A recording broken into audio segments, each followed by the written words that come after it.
Aficionados que viven la intensidad del podcast de YouTube Podcast. o donde quiera, del podcast también, o donde quiera que nos escuchen. ¿Cómo están? Buenas tardes, buenas noches. Bienvenidos a un episodio más de Doble Jornada, que en esta ocasión traemos un repertorio muy ad hoc con la temporada de Halloween. Y ya les estaremos platicando más adelante de qué se trata el programa de hoy. Antes quisiera saludar a mis dos grandes colegas, compañeros, amigos. El mítico Alejandro Chama San Pedro. ¿Cómo estás? Muy bien, muy contento de estar aquí nuevamente con ustedes. Y creo que va a ser un gran programa, así que va a estar de miedo esto. Va a estar de miedo. Chucuchuchun. Y del otro lado, mi colega José Ramón Reims Muñoz. ¿Cómo estás? Muy bien, muy bien. Aquí traigo esos síntomas de lunes. Estamos cansaditos y desgastados por el inicio de semana, pero la ventaja es que estamos aquí, que eso es como una inyección de energía, ¿no? Pues sí, a todos nos pegó eso del cambio de horario, me imagino. Entre que el Ujú. fin de semana pudo haber estado un poco ajetreado por tanto evento y sobre todo también tuvimos la final de la Liga MX, ¿no? Campeonísimo el Pachuca, que también hablamos súper bien del Pachuca. Saludos a todos nuestros amigos tuzos, que les echamos muchas porras desde nuestro capítulo pasado en donde hablamos de qué era y llegamos a la conclusión, ¿no? Que era una gran institución para ser aficionado o hincha de la misma. Eh, pero bueno, pues vamos entrando en materia halloweenesca. Traemos un capítulo de terror.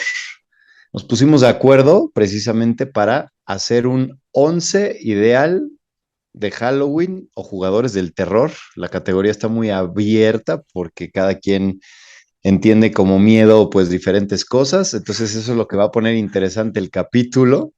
Y pues bueno, decidimos hacer este 11 ideal 2022, como vamos rumbo a Qatar, de jugadores mundialistas que vaya que dan miedo, ¿no? ¿Cómo ven? ¿Están listos o qué? Sí, lo que vamos a hacer además es histórico, ¿no? Entonces, agarrar. Es histórico.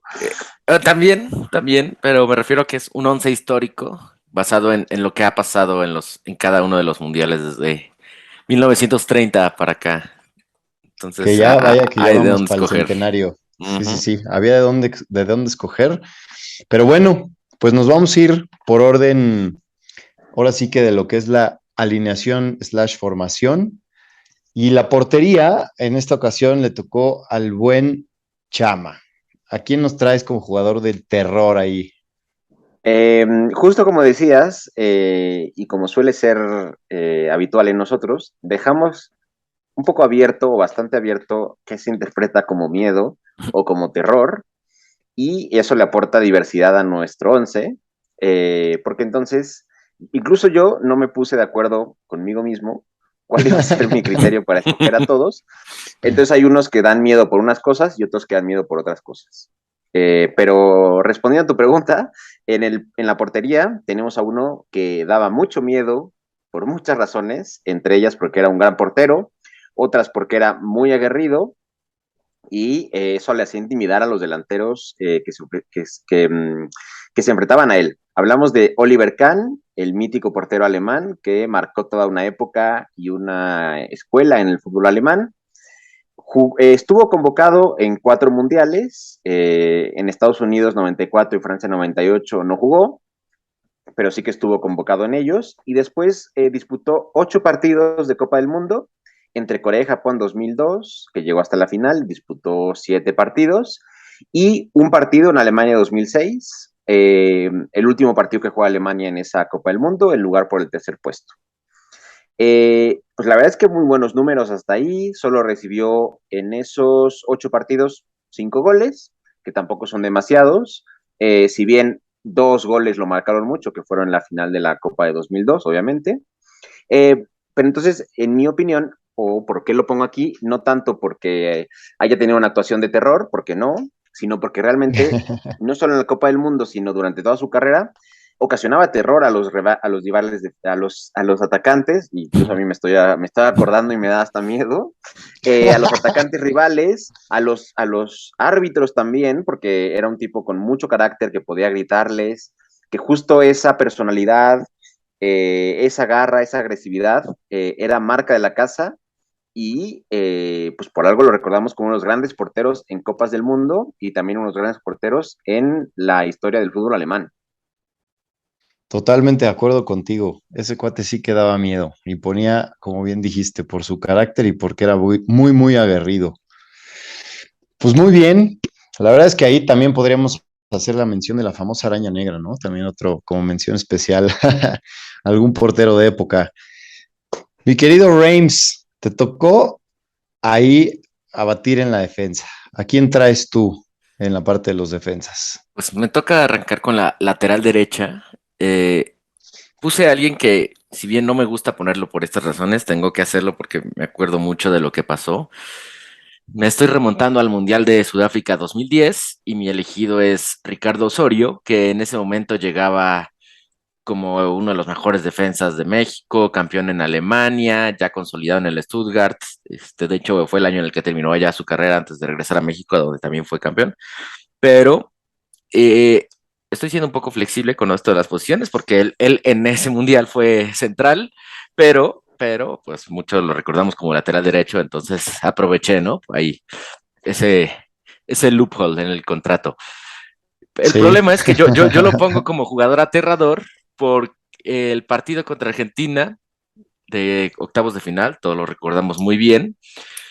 Es en el primer tiempo donde México ya iba perdiendo 1-0, le pasan el balón a Ricardo Osorio, que ante la presión de Gonzalo Higuaín, un Gonzalo Higuaín todavía muy joven, sin barba, trata de recortarlo, el balón estaba mojado, bueno, el pasto estaba mojado, por ende también el balón, se le resbala a Osorio y le queda perfecto a Higuaín, que se lo lleva y clava el 2-0. Entonces, es uno de los errores que yo más recuerdo en la historia de México en los mundiales. No podía dejarlo pasar, lamentablemente, porque aparte Osorio siempre me ha caído bien, es de mis defensas favoritos en la historia de México. Y Ujú. pues ni modo, ¿no? Le pasa a los mejores y aquí estuvo la muestra, pero pues fue una jugada que nos causó terror a todo México, ¿no? Mm. En ese mismo partido, de hecho, hubo otro personaje de terror que fue el árbitro, que permitió un gol de Tevez en fuerísima del lugar. Entonces, pues mira, fue un partido muy aterrador por muchísimas razones para nosotros los mexicanos y Sí, lamentablemente Ricardo Osorio fue una de ellas.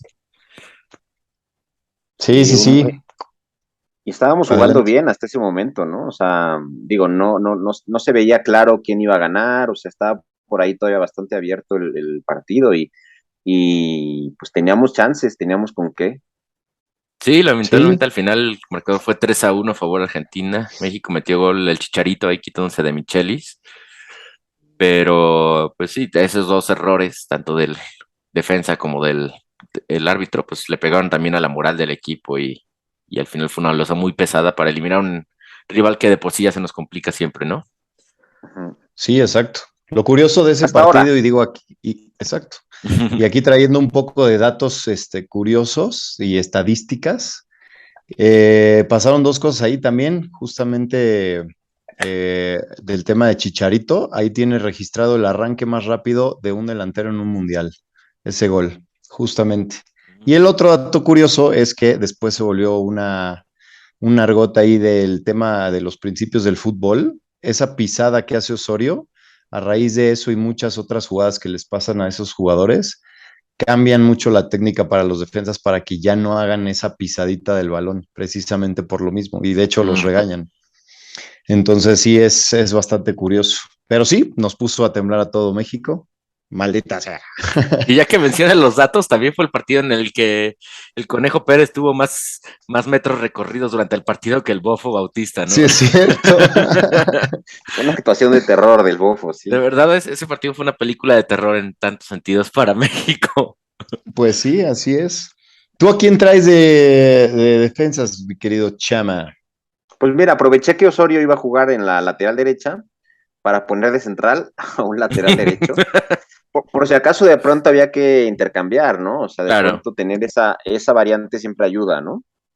Entonces tengo a Mauro Tassotti, eh, defensa, lateral derecho, pero también jugaba de defensa central, italiano.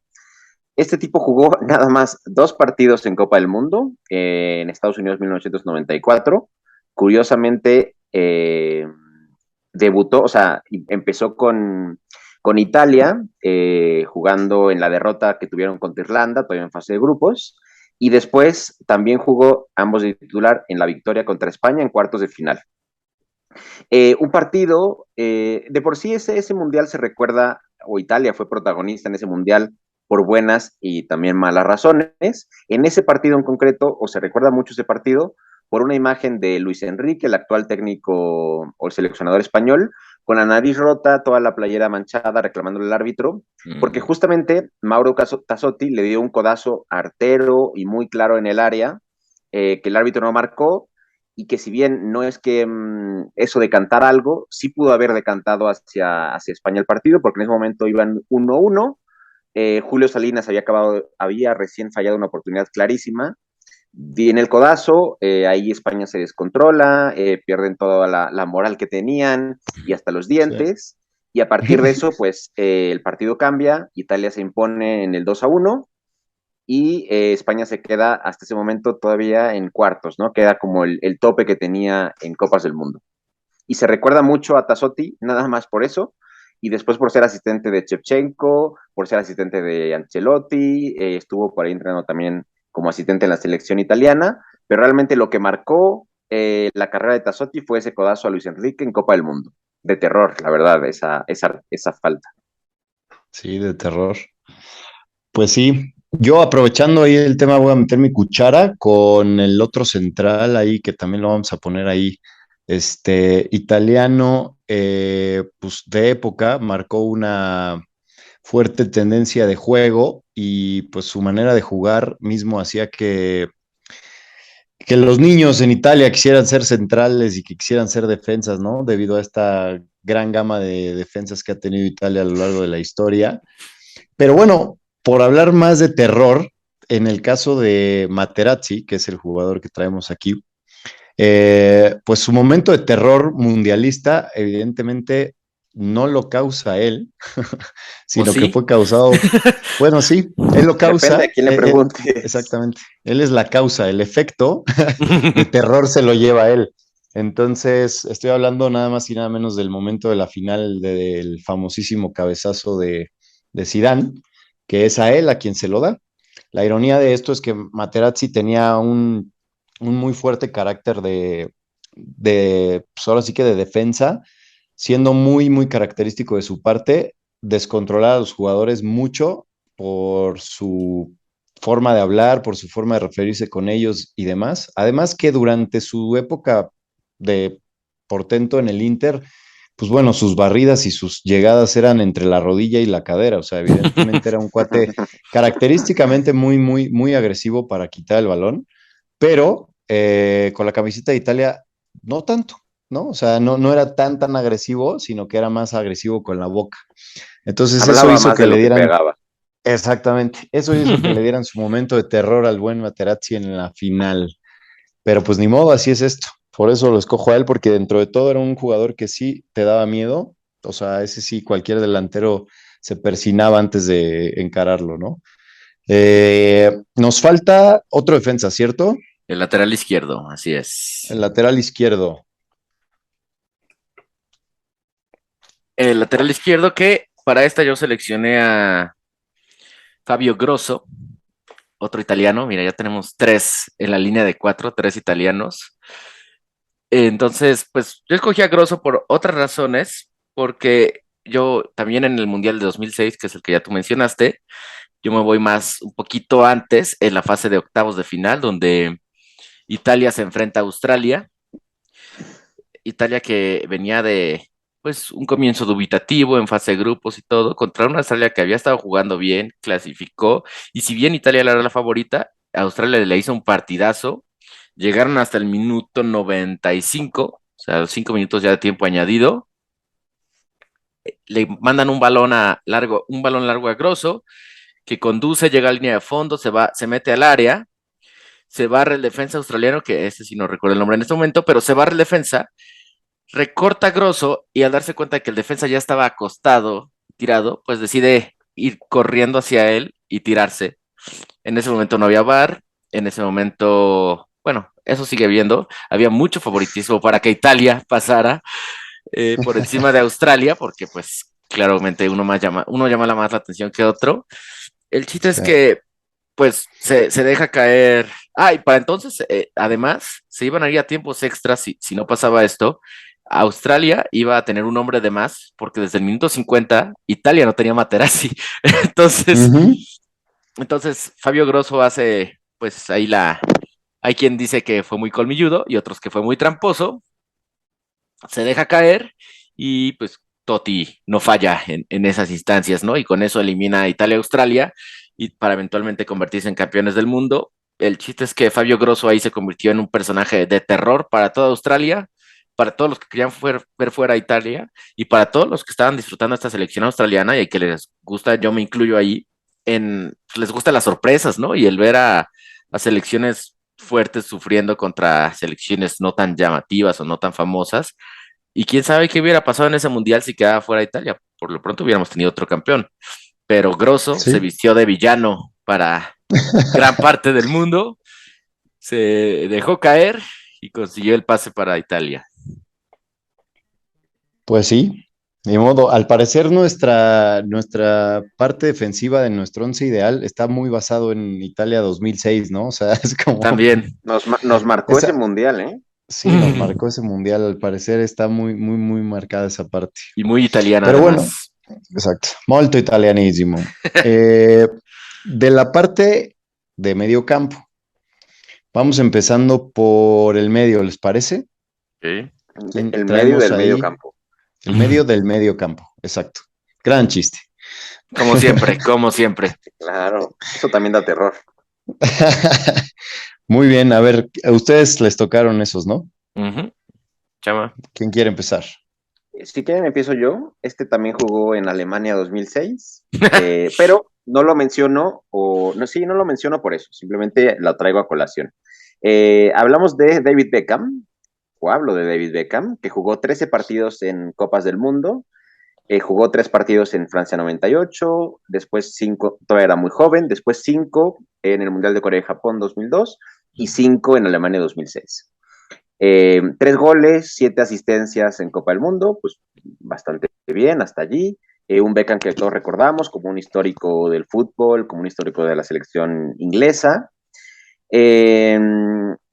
Un personaje además muy guapo, que no debería de estar quizás en un once de terror, pero lo está por una actuación en Francia 98, que le cuesta en parte la eliminatoria a Inglaterra y en ese momento lo cuestionan mucho, lo critican muchísimo y prácticamente le echan la culpa de esa eliminatoria. Después en Corea y Japón se redime bastante y después tiene una carrera exitosísima y esto de Francia 98 pues queda como una anécdota, pero en su momento causó muchísima polémica.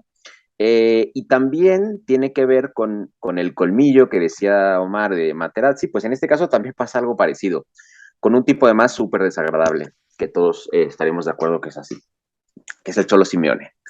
Es así, o sea, así fue. El chiste es que el partido estaba muy parejo, tanto en el marcador como en los idas y vueltas, dos equipos con grandes selecciones, con grandes jugadores. En una de esas, el Cholo le hace una falta a Beckham y Beckham desde el piso, erróneamente, le hace una pequeña agresión con el pie, una como patada, pues como atrás de la rodilla, ¿no? Digamos, sin Pequeña, ¿no? tampoco lastimarlo demasiado, sí. Y el Solo Cholo, lo lastimó tantito, ¿no? Entonces, solo nada tantito, más. el Cholo se lastima más fingiendo la caída y todo el espectáculo y demás. El chiste es que el árbitro, pues, de forma creo que correcta, decide amonestar a Simeone por la falta inicial a Beckham y expulsa a Beckham por la agresión a Simeone. Eso deja a Inglaterra con un jugador de menos, Beckham que en ese momento estaba jugando de medio centro, y a la postre significa también la eliminatoria de Inglaterra de Francia 98 en octavos de final y lo culpan a él, un super jugador muy, muy joven, pero que ya era titular con Inglaterra, del que se esperaba muchísimo y que en ese momento pues defraudó bastante a toda una nación que esperaba mucho más de su selección en ese mundial. Sí, ahí fue un momento de terror, pero por un poco de calentura y de indisciplina, ¿no? Por llamarlo así. Sí, también. Digo, lo narraste de cierta de tal manera que parecía que tu personaje de terror era el Cholo, ¿verdad? Pero bueno, Es que estaba ahí como que decía, ¿cuál pongo? Pero la verdad es que puse a Beckham porque fue el que hizo la agresión. El otro, o sea, el Cholo se aprovechó de eso, de más experiencia, de más veteranía, y eso también juega mucho en el fútbol, ¿no? Entonces, el que hizo mal fue Beckham. El otro, pues, tampoco hizo muy bien, pero aquí el de Cierto. terror fue Beckham, porque al final, pues, le cuesta la eliminatoria a Inglaterra y todos lo critican por eso. A Simeone, pues nadie lo critica por lograr la expulsión del rival, ¿no? Que es parte también del juego. claro, Por más que no nos caiga Ni bien. modo, por más que no ni te caiga modo. bien, es verdad eso. Es verdad. Sí. Beckham no debería estar ahí porque no da terror. No.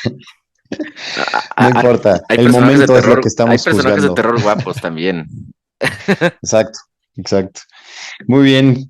El otro en medio campo, en medio, Y ¿quién el lo otro tenía medio también? campo en medio, es para la gente que todavía no se da la idea de qué formación estamos usando, es el clásico 4-4-2, ¿no? Exacto. Sí. Entonces, el otro Uno medio, 4-4-2. 1-4-4-2, como bien diría Osvaldo Osvaldo. Sánchez, ¿no?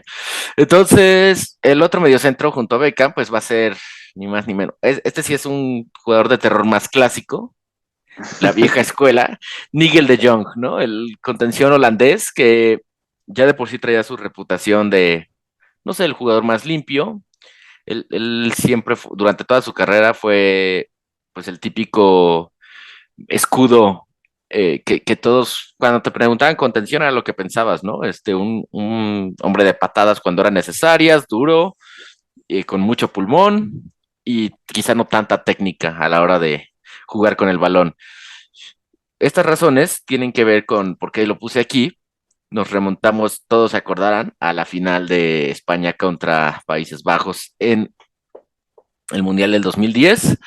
Es quizá la final más, digo, la falta más famosa en la historia de los mundiales, o al menos una de las más, sobre todo si le preguntas a generaciones más recientes, donde pues se echa una jugada de la que Bruce Lee estaría orgulloso, o cualquier otro practicante de Kung Fu, levanta el pie muy, muy alto, muy al estilo Zlatan, pero este fue directo no al balón, no a un objetivo, a una tabla de madera que había que romper en dos, sino al pecho de Xavi Alonso, ¿no? Fue una jugada Sí. de terror para muchos, para los holandeses, porque pensaron que les podían expulsar a un jugador antes de la primera media hora del juego, para los españoles, porque podrían perder a uno de sus cerebros en medio campo, porque pues recibir una patada en el pecho, no cualquiera se repone de esa, y para el mundo entero, pues porque al final es una jugada que asusta, ¿no? Entonces Sí. le pone los tacos directo en el pecho. Vi que le hicieron una entrevista al respecto hace como 4 años, o sea, ya 8 años después de la jugada. Él a la fecha sí seguía diciendo que no vio a Xavi Alonso. Dice que le llegó por su punto ciego.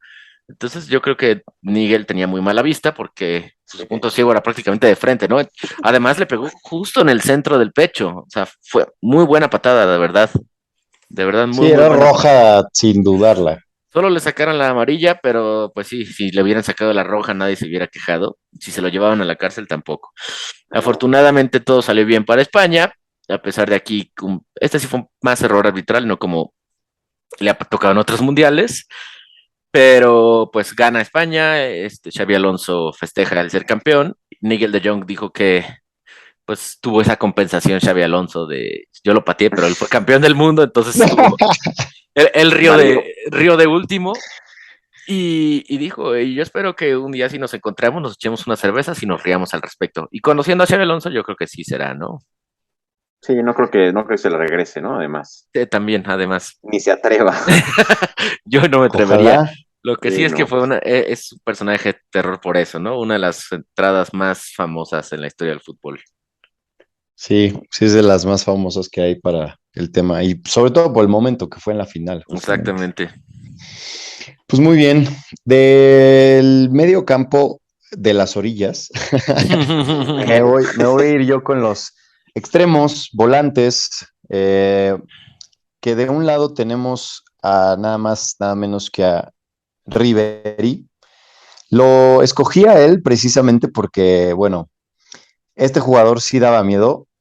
Aparentemente es un jugador que durante su carrera futbolística y en sus grandes momentos fue demasiado buena onda, pero cuando entraba en sus 5 minutos, la cara le cambiaba por las deformidades que tenía de un accidente que tuvo de chico. Tuvo, pues no había otra forma de decirlo, pero Ujú. justamente Ribery, pues bueno, tenía una gran personalidad, era amigo de todos y así, pero durante los partidos en los que entraba en sus 5 minutos, sí se le transformaba la cara y se ponía súper de mal humor. Y vaya que se daba miedo por la parte física y también esos 5, 10, 15 minutos o lo que durara en su momento de explosividad, porque eso lo caracterizaba mucho a él, era que era imparable. O sea, ese sí te daba miedo por todos los aspectos que quisieras. Tiene un repertorio de trofeos impresionantes y evidentemente por eso lo escogí aquí en nuestro once de miedo, porque pues como rival no te lo quieres enfrentar y menos en unas instancias de mundiales o una instancia de competencias donde hay eliminación directa. Que ese es es una de las bandas que escogí. Para ser precisos, por banda derecha. De la parte de la izquierda, me voy a ir con uno que también jugaba en las dos bandas. En su momento eso era pues, espectacular porque no se utilizaba mucho. Estoy hablando nada más y nada menos de Garrincha, brasileño, considerado por muchos, por la FIFA, por en mil no sé cuántas revistas y por especialistas del tema futbolístico y estadístico del fútbol, el mejor extremo que ha tenido el fútbol, porque invariablemente es el mejor regateador que ha existido. Y la característica que daba un poco de miedo es que él también nació con una ligera deformidad que muy pocos conocían, pero él la aprovechó para utilizarla a su favor. Es que una de sus piernas medía menos que la otra. Y eso hacía que sus fintas y sus regates y todo fueran muchísimo más espectaculares. En este caso, a mis dos extremos los escogí precisamente por su habilidad de sorprender y porque Pensé que por otra cosa. evidentemente, Menos bueno, mal. ese es un plus, ¿no? Que también venía implícito con ellos, pero por la capacidad que tienen de sorprender y porque vaya que pues a cualquier equipo contra el que se enfrentaran, pues les daba miedo, ¿no? Porque era imparable cualquiera de esas dos bandas a cargo de estos dos jugadores. Ese Brasil, pues en su momento también fue histórico, ¿no? Porque fue el Garrincha de Pelé. De hecho, pues varios criticones le tratan de quitar mérito al rey Pelé y todo esto, pero no por que Pelé fuera malo, sino porque el tema es de que está infravalorado en el mundo del fútbol y en la historia lo que hizo Garrincha. Nos iríamos ahora con los delanteros de poder, de miedo, los de terror.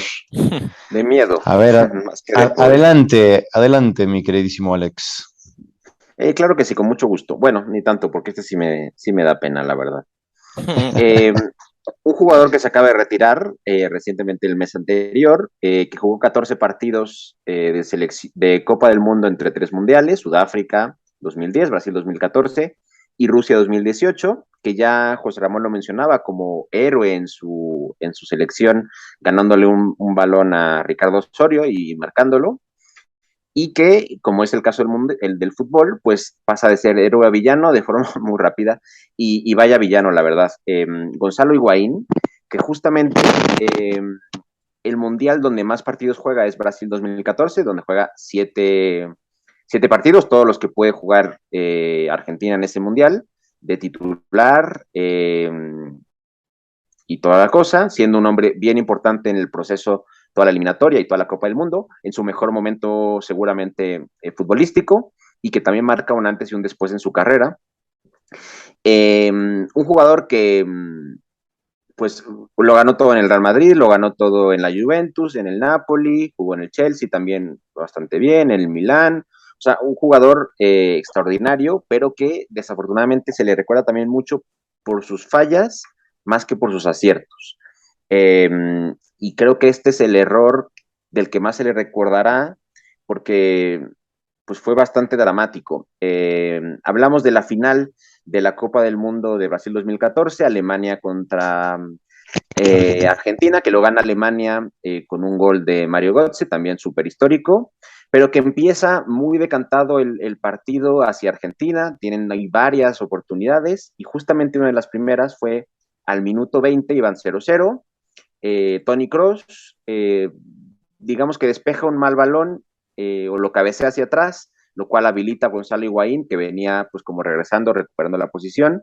Se queda solo Higuaín frente a Neuer y un poquito ya dentro del área, un par de pasos adentro, define, pero le pega bastante mal con el exterior y el balón pues sale casi como haciendo patitos y se va, o sea, ni siquiera pega en el poste.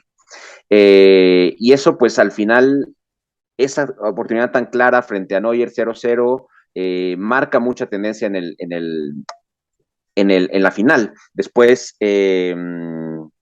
Palacio falla otra también bastante clara. Ujú. Messi tiene por ahí una que tampoco define muy bien. Hay algunos temas de penales que pudieran haber sido, que no pudieran haber sido. El chiste es que en este momento, al minuto 20, Higuaín tenía todo para al menos marcar un 1-0 y decantar la final a favor de Argentina y no lo logra hacer. Y a partir de entonces, pues sí regresa a la selección, incluso juega 3 partidos en Rusia 2018, pero sí que lo marcó de forma drástica y marcó muchísimo esa gran oportunidad que tuvo Argentina de ganar una Copa del Mundo recientemente. Pues sí le dio un poquito en su carrera, ¿no? También después de eso. Sí, tristemente sí. No volvió a ser el mismo después. Sí, exacto. Y tenemos al otro delantero, que, ¿quién era? El otro delantero, pues Ah, también es sí. un sudamericano, pero este es chileno, Mauricio Pinilla, que también, pues, me voy a seguir en el Mundial de Brasil del 2014, aunque en octavos de final, cuando Chile se enfrenta a Brasil, fue un partido que estuvo muy, muy, muy parejo y quedaron 1-1 al final de los 90 minutos. 3 minutos antes del silbatazo entró Pinilla, justo de cambio por Arturo Vidal, ya era una estrategia del técnico de irse encima de Brasil y pues trató de evitar los tiempos extra, no lo logró. Sin embargo, en los mismos tiempos extra, Chile estuvo encima de Brasil, Brasil con toda su gente apoyándolo y así no era suficiente, Chile estaba jugando mejor, la gente lo sabía, el gol se sentía. En los últimos segundos le cae el balón a Pinilla, que dispara con toda, pero digo toda su fuerza, lo estrella en el travesaño y se acaba el partido. Después de Ujú. eso, se van a penales, y el resto es historia, gana Brasil, Chile queda fuera, y Pinilla decide que Tatuarse, ¿no? ese momento lo marcó tanto que pues habría que marcar su piel con eso, ¿no? Entonces, tal cual se tatuó en la espalda el balón estrellándose en el travesaño y debajo en inglés la frase a 1 centímetro de la gloria. No sé bien qué quiso representar con eso, pero eso fue lo que hizo. Y ahí hay un recordatorio para él y para todo Chile de que estuvieron a punto de eliminar a Brasil en su propio mundial y pudieron haber clasificado a cuartos de final y ahí después, quién sabe, ¿no? Como bien dices, ese Chile estaba, se sentía el gol y todo. El Ujú. momento de terror es el tatuaje, ¿no? O sea, Exactamente. Y ahí ya quedó enmarcado para que todos sus connacionales lo recuerden de por vida. pues sí, qué bárbaro. Muy Muy bien, fuerte. pues nos queda uno que es el director técnico. Aquí sí había demasiado de dónde escoger, o sea, hasta incluso unos que hoy en día son directores técnicos y que fueron jugadores de terror en los mundiales. Ujú. El buen Cholo Simeone, por ejemplo, ¿no? Había demasiado de dónde escoger, pero me voy a ir, pues bien nacionalista, con Miguel El Piojo Herrera. ¿Por qué lo escogí a él? Porque, bueno, evidentemente el Piojo, por el carácter que tiene y la forma de reclamarle a los árbitros y ponerse loco en el campo es histórico. Pues evidentemente en ese Mundial 2014 el Piojo era todo el personaje de México, o sea, él era el epicentro para los medios y sobre todo por su peinado y cómo se le movía a la hora de que festejaba los goles y cómo se le aventaba todo Sí. el equipo encima y así. Creo que eso sí generó un momento pues un poco más nacionalista en la parte de lo que fuera el tema futbolístico. Pero sí, el Piojo, pues al enojarse se pone demasiado rojo y se pone a gritar como loco.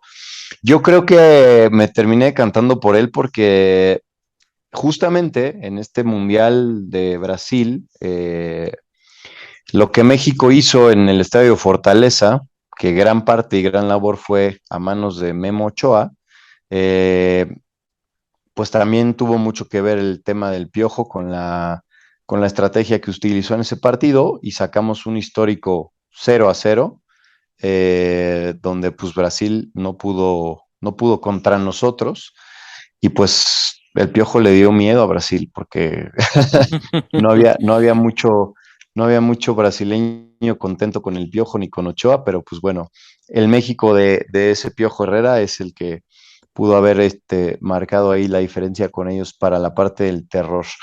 Hubiera estado increíble para los brasileños habernos ganado, pero no lo lograron. Eh, entonces ese es nuestro 11 más DT ideal, doce personajes históricos del terror Ujú. que decidimos traerles este 2022 año mundialista, pero pues bueno, aquí trayendo un poquito de cuestiones, también traigo un dato interesante solo como mención honorífica y jugadores de terror. Este involucra todo, estaba bien feo, tenía el peor carácter y además su fútbol era horrible. Tiene el récord de más rojas en la historia. Estoy hablando de Del Gerardo Mundial. Bedoya. Del No, mundial. no, en total. Ah, bueno, o sea, ¿En sí, total? pero Ah, en total es él es jugador colombiano. Gerardo Bedoya es el jugador con más rojas en la historia del fútbol. Digo, solo por poner la comparativa, Ramos, que es uno de los característicos con más rojas, tiene 27, activo todavía, y Gerardo Bedoya ya no, y se quedó con nada más y nada menos que 46 tarjetas rojas a lo largo de su carrera. qué grande. Eso sí es de terror. Qué bueno que ya no hay más jugadores como esos, porque seguro a sus piernas quedaron demasiadas lesiones. Lo quería Imagínate de mencionar por sí. como una mención honorífica. Este, y bueno, pues, sin más jugadores, nos vamos a ir a un pequeño corte para regresar con nuestra sección favorita del programa Edición Halloween 2022. Volvemos.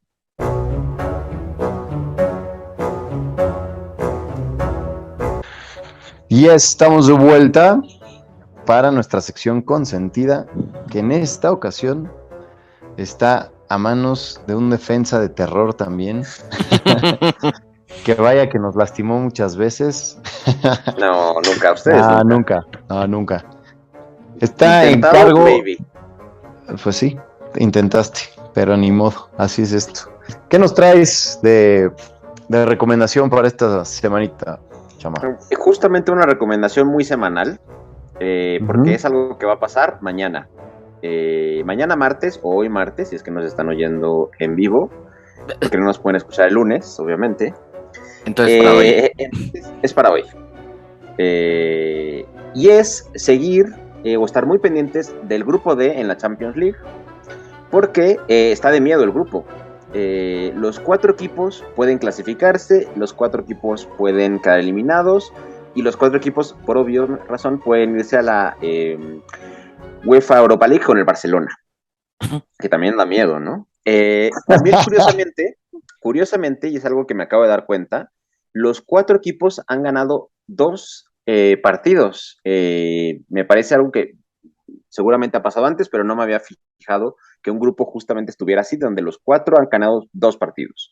Tenemos al Tottenham, actualmente en primer lugar, con 8 puntos, al Sporting de Portugal con 7 en segundo lugar, empatado con el Frankfurt con 7 puntos, simplemente el Frankfurt tiene peor diferencia de goles, y después está el Marsella en último lugar con 6 puntos, pero como lo he dicho, los 4 pueden clasificarse, además, y afortunadamente, como lo hacen generalmente bien las cosas en la Champions, van a jugar mañana, hoy, Los cuatro o los dos partidos a las 2 de la tarde, hoy, martes 1 de noviembre a las 2 de la tarde, hora del centro de México. Tenemos el Marsella-Tottenham y el Sporting Club Frankfurt. También para agregarle un poquito más de sabor al tema, los cuatro tienen bajas, algunas más sensibles que otras. En el Marsella, al menos de momento, Eric Bailly, que tampoco es sorpresa que esté lastimado, y tampoco es la gran novedad o el gran jugador que juega en la central del Marsella, por ahí no hay tanto problema. Pero el Tottenham sí que tiene tres bajas importantes. Kulusevski en la media o de extremo, Richarlison, que no es el delantero centro titular, pero sí que ha estado jugando bastante en Champions, y el Cuti Romero, que pues baluarte de la defensa, ¿no? Entonces, tiene tres bajas sensibles en cada una de las posiciones, que puede ser que marque un poco el partido, aunque creo que el Tottenham, y ahora le cedo la palabra, es favorito, y creo que es de los cuatro el que más opciones tiene de clasificarse. Y por otro lado está el Sporting Club contra el Frankfurt, igual hoy, 1 de noviembre, martes a las 2 de la tarde, hora del centro de México. El Frankfurt, digamos, la baja más sensible es Hasebe, y del Sporting, la baja más sensible creo que es Luis Neto. Ahí está un poco más equilibrado, 1-1, y son justamente los que están en el medio, entonces, pues van a estar muy entretenidos los partidos. Creo que en esta se la va a llevar el Sporting Club, que está de local. No sé cómo lo vean ustedes, pero de miedo estos dos enfrentamientos. Muy, muy Pues parejo. dijimos en algún momento, ¿no? Que este grupo Ajá. justamente era el de miedo, era el grupo de la muerte, ¿no? A la definición que dio Reims, porque es donde podías decir que estaba más parejo todo. Y pues mira cómo cierra el grupo nada más. ¿Cómo son las cosas? ¿Sí? Qué bueno. Deberían ser así todos los grupos. Eh, Exacto. Menos el del Dortmund, porque ahí qué bueno que ya clasificaron ellos. Pero no, pero sí, justo dijimos, ¿no? Que el grupo iba a estar muy parejo, así lo estuvo, y va a estar bueno y de miedo, sobre todo para sus respectivas aficiones. Exacto. Buena Cuatro recomendación. equipos, cuatro equipos que no son los que más llaman la atención o los que más seguidores globales tienen, entonces también una buena oportunidad de desviarte de los equipos y los grupos que ya están definidos y centrarte en estos cuatro equipos que además tienen ofertas de fútbol interesantes. Sí, claro. Muy buena recomendación para traer el foco de atención a lo no mainstream, ¿no? Está Exacto. bueno. Pues muy bien. No sé si tengan algo más que agregar, compañeros. ¿No? Feliz Halloween, feliz Día de Muertos, feliz Champions. Feliz Última jornada todo. de la Champions, previa al Mm, Mundial también, ¿eh? ujú. Súper, súper interesante. Y Pues ojalá no tengamos lesionados, que ese terror no llegue, por favor, porque porque ya ha estado fuerte, bastante. sí, Sí, ha estado bastante ya cada fuerte. quien tiene sus Y suyos. también lo dijimos, era demasiada carga futbolística, pero bueno, yo no soy el señor FIFA. Pues muy bien, queridos compañeros, audiencia, no olviden dejarnos sus comentarios, regalarnos mucho amor, muchas estrellas y recomendarnos con sus amigos. Les vamos a estar dejando en nuestras redes sociales nuestros links de apoyo y para que los compartan. Coméntenos si están de acuerdo con este 11 del terror y nos vemos hasta la próxima. Chao, chao. Adiós.